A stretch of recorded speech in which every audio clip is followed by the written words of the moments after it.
오늘 하나님의 말씀 창세기 48장 1절로 6절 말씀을 보겠습니다.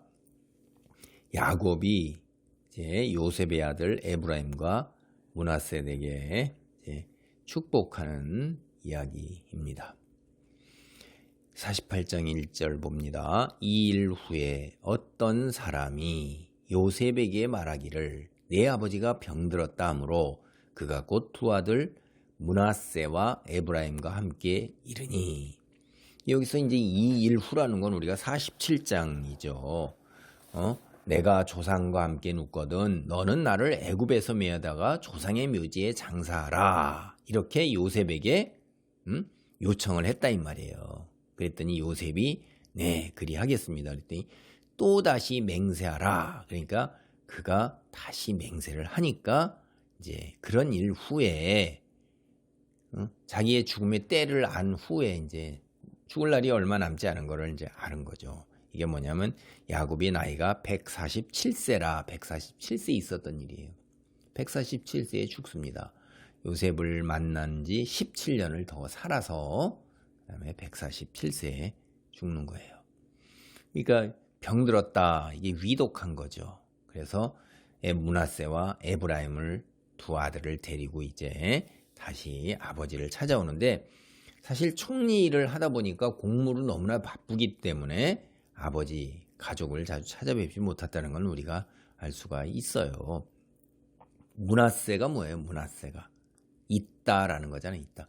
이게 요셉이 끌려와 가지고서 17세에 끌려와서 므낫세 첫 아들을 얻기까지 파란만장한 생활 속에서 장장 17년 동안을 갖다가 노예, 그 다음에 옥중 생활로 얼마나 힘들었어요.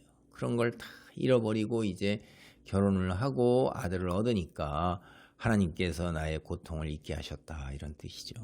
그 다음에 둘째 에브라임은 번성이란 말이에요. 이제 하나님께서 나를 번성하게 하시는구나, 그런 얘기죠. 그러니까 이게 요셉이 자기의 정체성을 잃어버린 게 아니란 말이에요. 이게 우리가 세상에서 정말 이게 어떤 시련과 고통과 환난 속에서 하나님께 울부짖는데 어느 세월에 뭐가 기도의 응답이 오지 않으면서 거의 좌절해서 쇠미해가지고 이렇게 돼 있을 때 바닥에서부터 더 땅속으로 지하로 들어갈 정도로 내가 다 쇠락했을 때 하나님께서 나를 극적으로 들으셔서 가장 높은 자리에, 영화로운 자리에, 부의 자리에 이르게 했어요. 사람이 잘 나가면 자꾸 자기 자신을 잊어버려요. 괴롭고 힘들 땐 하나님께 부르짖다가도 이게 잘 나가게 되면 온 천하의 애굽왕 바로 외에는 다 내 발밑에 무릎 꿇는다 이 말이에요. 내가 호령을 해요. 그런데도 요셉이 절대로 하나님, 자기가 언약 백성이다 하는 거 잊지 않는 거예요. 그리고 아버지 이스라엘이 언약 백성의 시조가 됩니다. 12지파 조상이잖아요. 12아들이 그 가족을 결코 잊지 않은 거예요. 그래서 그 므낫세와 에브라임, 번성 가족들 다 아이들을 언약 백성으로 성별시키는 겁니다. 이게 그래서 므낫세와 에브라임이라는 히브리 이름이잖아요. 그냥 여기에 보면 앞에서 보면 요셉을 갖다가 이 애굽 이름으로 왕이 주고 이제 이렇게 되고 그 애굽의 제사장 딸하고도 결혼시키는데도 언약 백성으로 딱 성별시키면서 잊지 않고 이름을 므낫세와 에브라임으로 딱 준 거예요. 이렇게 2절 보면 어떤 사람이 야곱에게 말하되 내 아들 요셉이 내게 왔다 하매 이스라엘이 힘을 내어 침상에 앉아. 앞에서도 침상머리에 하나님께 경배하는 거예요. 누워서 일어나지 못하면서 감사하고 기도하는데 이제 힘을 내어서, 죽을 힘을 내서 침상에 앉은 거죠. 그리고 요셉에게 이르되 이전에 가나안 땅 루스에서 전능하신 하나님이 내게 나타나사 복을 주시며, 여기 루스, 가나안 땅 루스라는 거는 이게 베델의 그 또 다른 이름이었어요. 옛 이름. 그래서 요셉에게 정체성, 우리는 성별된 하나님의 백성이라는 이야기를 다시 하는 거예요. 하나님이 복을 주는데 그 복이 뭐예요? 내가 내게 이르시되 내가 너로 생육하고 번성하게 하여 내게서 많은 백성이 나게 하고 내가 이 땅을 내 후손에게 주어 영원한 소유가 되게 하리라 하셨느니라. 가나안 땅 영토, 이거 굉장히 중요한 겁니다. 하나님 나라에서 이스라엘 백성에게 영토는 굉장히 중요한 거예요. 영토가 없으면 이 땅에 잠시 머물 곳이 없잖아요. 하나님께서 아브라함과 이삭과 야곱에게 계속해서 뭐라고 그러세요? 너는 이 가나안 땅, 내 땅이다 라고 그러신 거예요. 그리고 내 후손이 하늘의 별이나 바닷가에 모래같이 많게 하시겠다. 그게 복이라 이 말이에요. 근데 현실은 어땠어요? 그렇지 않죠. 믿음으로 그게 언제 이루어질지는 모르지만 하나님께서 믿음으로 그렇게 하실 것을 믿는 것, 그게 복이고 그걸 믿음이라고 하나님이 칭하신 겁니다. 아브라함과 이삭과 야곱이 오늘도 여기 보면 계속해서 하나님께서 번성하게 하고 이 땅을 영원한 소유가 되게 하리라 하신 그것을 이야기하는 거예요. 이게 믿음이에요. 그 현실은 아닙니다. 현실은 그거와 동떨어졌고 엄청나게 동떨어진 거죠.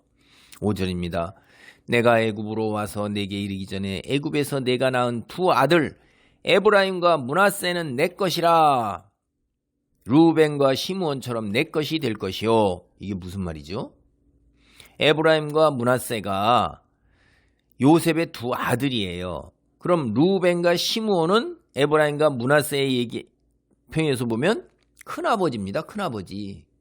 족보상에서 우리말로 치면. 그러니까 한 대가 위예요. 그런데 에브라임과 므낫세를 어떻게 취급하겠다는 거예요? 루벤과 시므온과 같은 학렬의 내 자식 요셉 너처럼 내가 하겠다는 거예요. 내 아들로 간주하겠다는 겁니다. 그러니까 에브라임과 므낫세에서 두 지파가 되는 겁니다. 이게. 그렇죠? 루벤과 시므온과 같이 이제 요셉 이스라엘에서 요셉 하나가 아니라 이스라엘의 아들로서 요셉 하나가 아니라 손자를 아들처럼 대우하게 되는 거예요. 야, 이게 참 하나님의 그 뜻이 참 묘한 게 있어요. 그리고 왜 이런 말을 하겠어요? 너 애굽 땅에서 지금 국무총리라고 잘 나간다고 그래가지고선 여기서 부와 기, 명성을 다 누리는데 여기서 정착해서는 안 된다는 걸 못 박는 거예요.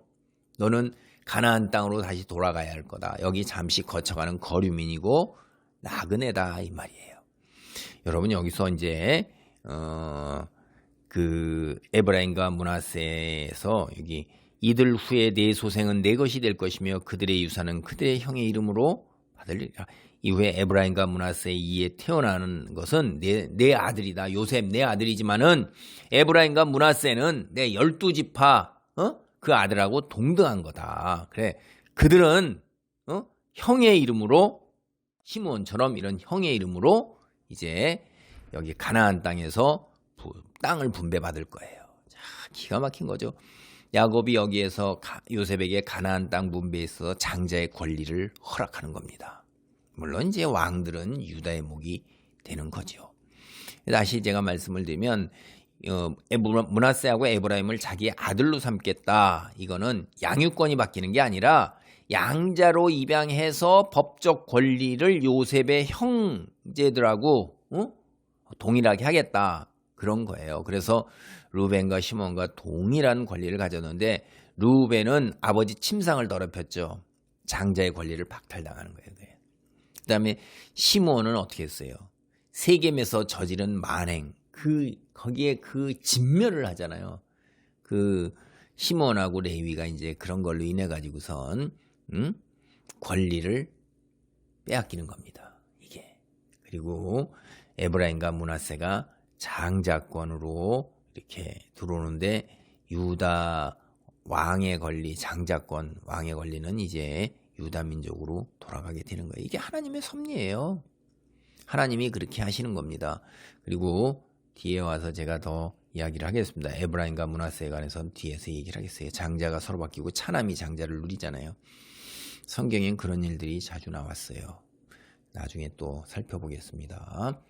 하나님 감사합니다. 주의 섭리가 있어서 세상의 인생사가 우리의 뜻대로 되고 우리가 결정하는 것 같지만 배경 위에 하늘에서 내려다보시는 하나님의 손길이 우리 인생사에 스며들어오는 것을 봅니다.